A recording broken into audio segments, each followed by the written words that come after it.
Welcome to Smart Wealth with Joshua. Your daily stock analysis and catalyst talk. Today we're looking at Reddit. And if you find our talks useful, please consider a subscribe, like, and comment underneath. We have a really fascinating setup to discuss today. It's one of those scenarios that looks like a crime scene at first glance. A crime scene. Okay, I'm intrigued. Yeah, red tape everywhere, but when you actually, dust for fingerprints, it looks a lot more like an opportunity. I do love a good market mystery.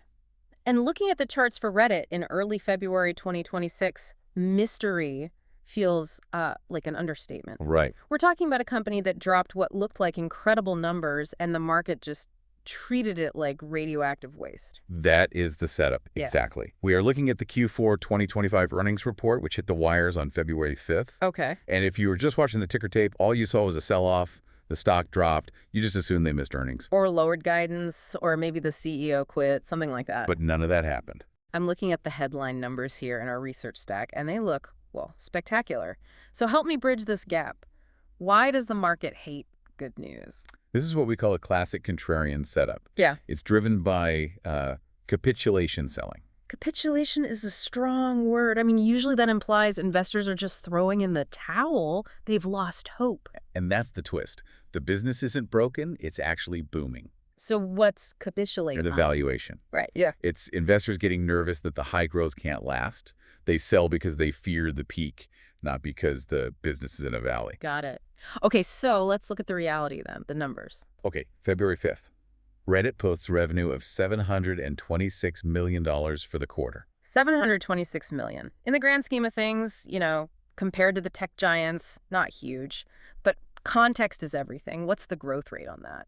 That is 70% growth year over year. 70%. Wow.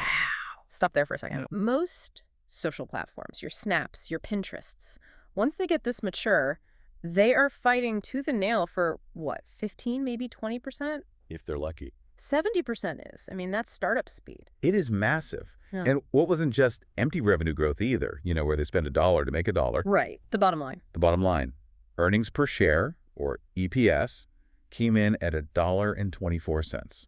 And Wall Street was expecting? The smart money, the analysts building all those complex models, they were only looking for 94 cents. So they beat by 30 cents. By about 32%, they absolutely crushed the estimate. And yet, the stock sold off. Which is just bizarre. And this is where you have to separate the company's performance from the stock's price action. The company got an A+, the market gave it an F, purely because of psychology. Is it possible the market is just being a brat here? Like, you didn't beat by enough, or is there something else going on? It's likely a mix. Some of it is probably sell the news, where traders buy the rumor and sell as soon as the report hits. Sure. And some of it is something called multiple compression, which we can get into. But for a value investor, this disconnect is the signal. When the story and the stock price go in opposite directions. Exactly. When you see 70% growth and a 32% earnings beat result in a red chart, that's often a sign that the weak hands are washing out. Weak hands, meaning people who don't really believe in the long-term story. They're just renting the stock. Correct. And it's important to remember, this wasn't some one-time lucky quarter. If you look at the track record, Reddit has been on a serious streak. I see that. Q1 2025, all the way through Q4, 4 straight quarters of beating expectations. And look at how big those beats are. This isn't beating by a penny here and there. The average surprise over those 4 quarters is 193%. Wait. Nearly triple the expectation on average. That sounds... I mean, is Wall Street just terrible at modeling this company? Or is management playing a game? That's the skeptical question you have to ask. It's likely a bit of both. In the corporate world, there's a term for it, sandbagging. Sandbagging? Like pretending you're weaker than you are so you can look impressive later? Precisely.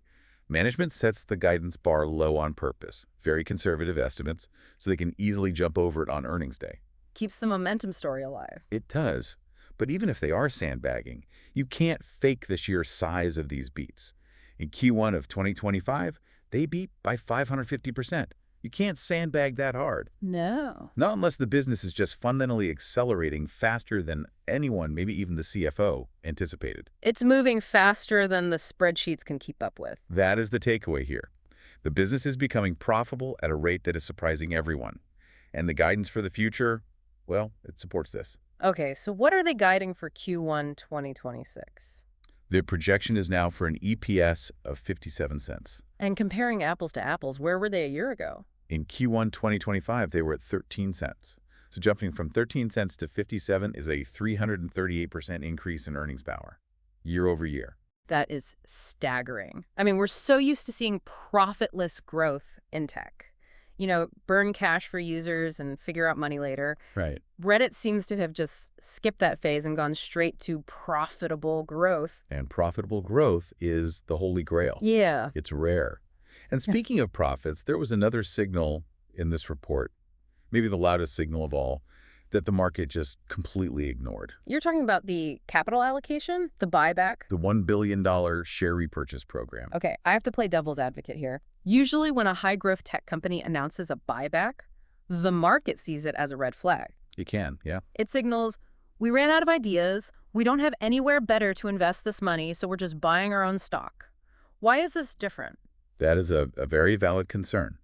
If this were a company growing at, say, 5%, I'd agree with you. It would look like they were giving up. But they're not. But remember, they are growing revenue at 70%. They are investing heavily in AI. They are expanding. And despite all that spending, they still have enough free cash flow to buy back $1 billion of their own stock. That's a flex. It's a massive flex. And the timing is so aggressive, the stock is selling off, analysts are fighting, and the management team, the people who see the real-time data every day, they basically say, fine, if you guys don't want the shares at this price, we'll take them. It puts a floor under the stock price, essentially. It does. It tells us three things. One, the balance sheet is a fortress. Two, management believes the stock is significantly undervalued. And three, there's now a guaranteed buyer in the market, Reddit itself. it is ironic. You have analysts on Wall Street downgrading the stock, which we should get to, while the people running the shop are betting $1 billion that those analysts are wrong. And history usually shows that betting with the insiders and the cash flow is a lot safer than betting with sentiment. Okay, so the financials are rock solid. They have cash, they're buying back stock. But let's talk about the engine itself. If the users leave, all that financial engineering falls apart. How is the actual moat of Reddit holding up? The moat is widening, and it's widening in a way that is pretty unique to Reddit. We tracked DAU, daily active uniques, in the latest report. That hit 121.4 million. Up 19% year over year. Which is healthy. It's not the, viral explosion of a new app, but for a platform this old, almost 20% is solid. It is. But the raw number matters less than the nature of that user base. And this brings us to switching costs. Right. Like if I get bored of TikTok, I can switch to Instagram Reels or YouTube Shorts and get the exact same thing. Exactly. It's just algorithmic video. It's a commodity. It's passive entertainment. But Reddit is different. Reddit is community-driven utility.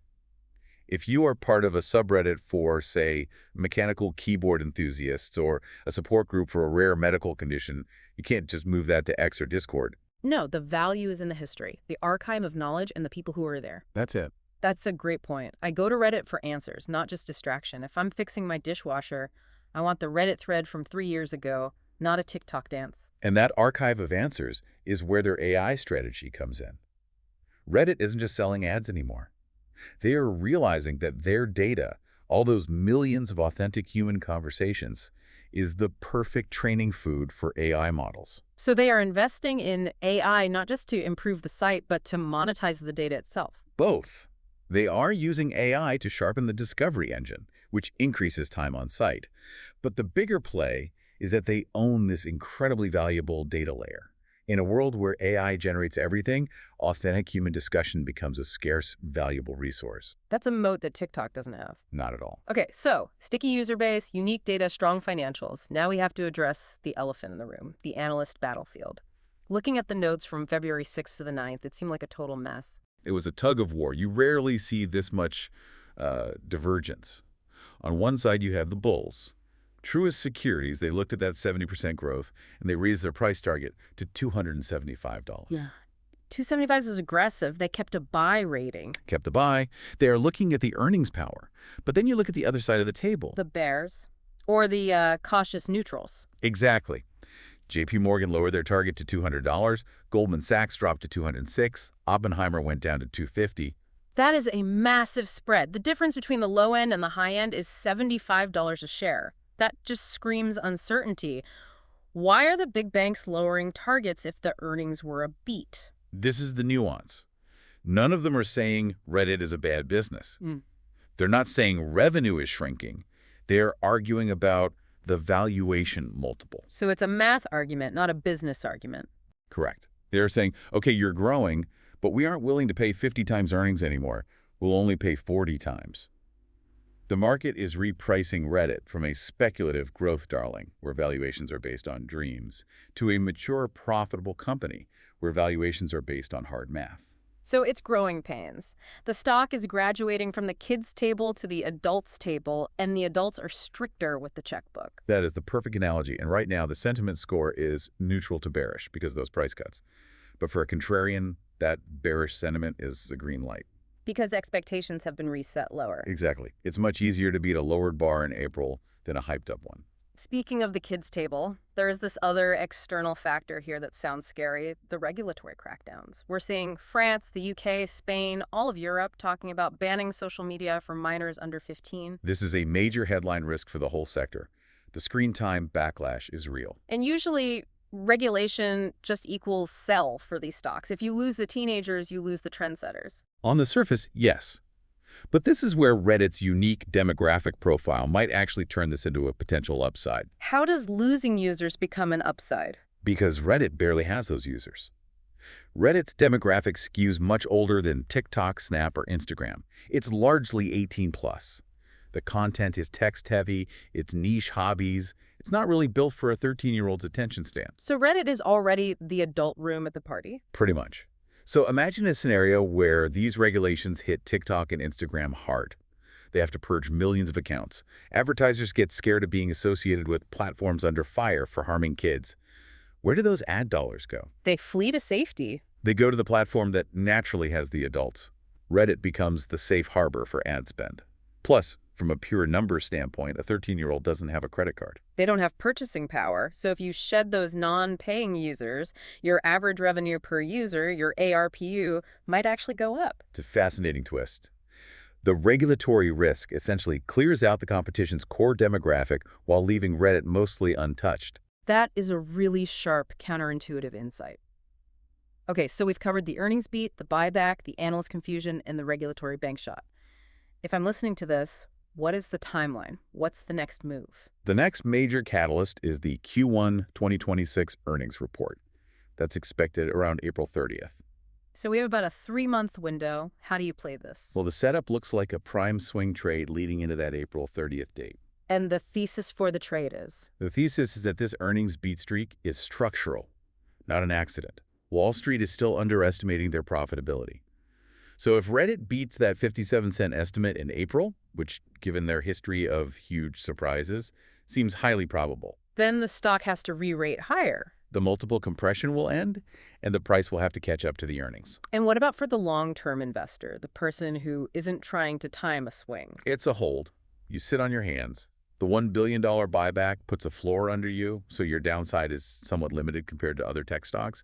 You just let the compound growth do the work. Okay, so if you had to put a number on it, what's your verdict? I'm giving this a bullish score of 7.5 out of 10. That's strong, but not a table pounder. What keeps it from being an 8 or a 9? The sentiment headwinds. You can't just ignore that big banks are lowering their price targets. That creates drag on the stock price. It's like trying to run uphill. Right. And the regulatory noise, even if we think it's a net positive, creates uncertainty. And markets hate uncertainty. But the fundamentals, the 70% growth, the profitability, those are undeniable. The contrarian setup is excellent. The crowd is looking at the chart and getting scared. The smart money is looking at the buyback and the growth rate and getting greedy. Be greedy when others are fearful. Buffett's favorite line. It's a cliche for a reason. It works.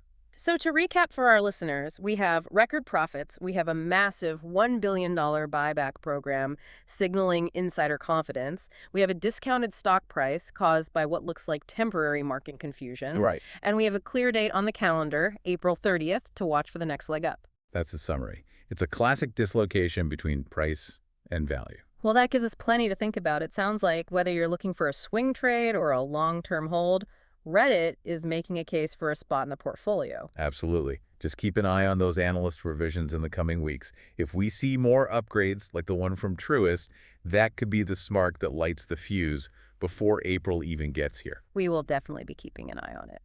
That's all for today's deep dive. Thank you for tuning in to Smart Wealth with Joshua. Thanks for listening. If you found this useful, don't forget to subscribe so you don't miss our next analysis. We'll see you then.